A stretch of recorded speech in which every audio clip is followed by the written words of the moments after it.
নিজ পকোৱা স্পৰ্টছ ক্লাবৰ উদ্যোগত মুনীন্দ্ৰ মল্ল বৰুৱা সোঁৱৰণী দ্বাদশ বাৰ্ষিক ফুটবল প্ৰতিযোগিতাখনৰ কালি সফল সামৰণি পৰে। 20 আগষ্টৰ পৰা পকোৱা হাইস্কুল খেলপথাৰত অনুষ্ঠিত হৈ যোৱা উক্ত প্ৰতিযোগিতাখনৰ নৈশলোকত অনুষ্ঠিত হোৱা চূড়ান্ত খেলখনত নলবাৰী 11 ষ্টাৰ ক্লাবে 2 নম্বৰ ঘগা ৰূপালীম সংঘক 4-0 গোলৰ ব্যৱধানত পৰাস্ত কৰি চূড়ান্ত বিজয়ীৰ খিতাপ দখল কৰে।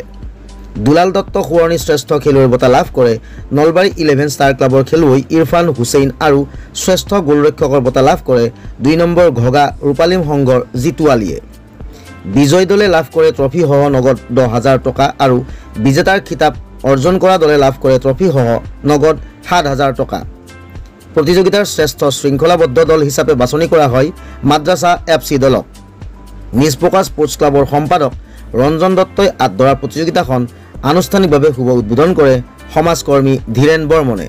উক্ত সময়ত নিজ পকোৱা স্পৰ্টছ ক্লাবৰ সভাপতি বলেন্দ্ৰ মল্ল বৰুৱা, উপদেষ্টা উমেশ দত্ত, নলবাৰী ক্ৰীড়া সন্থাৰ সহকাৰী সম্পাদক পাৰ্থ প্ৰতিম লহকৰ, ফুটবল সম্পাদক ৰাতুল গোস্বামী, ক্ৰিকেট সম্পাদক তথা প্ৰতিযোগিতাৰ পুৰস্কাৰদাতা বিশ্বজিৎ বৰুৱা, অসম ভলীবল সন্থাৰ সহকাৰী সম্পাদক দীপক কুমাৰ দাস, নলবাৰী জিলা হেণ্ডবল সন্থাৰ সম্পাদক নৱ বৰ্মন, খেল পৰিচালনা সমিতিৰ সভাপতি ৰমণী চৌধুৰী, সম্পাদকদ্বয় অঞ্জন দত্ত, নীৰেণ দত্তকে আদি কৰি ক্ৰীড়ানুৰাগী লোকসকল উপস্থিত থাকে।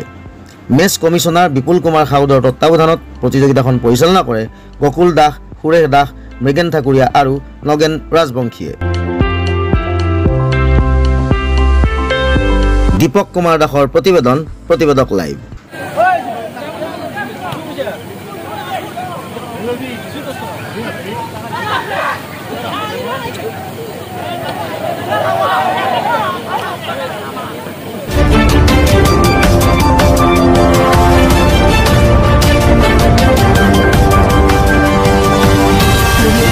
প্ৰতিবেদক লাইভ, পোহৰৰ দিশে এখোজ।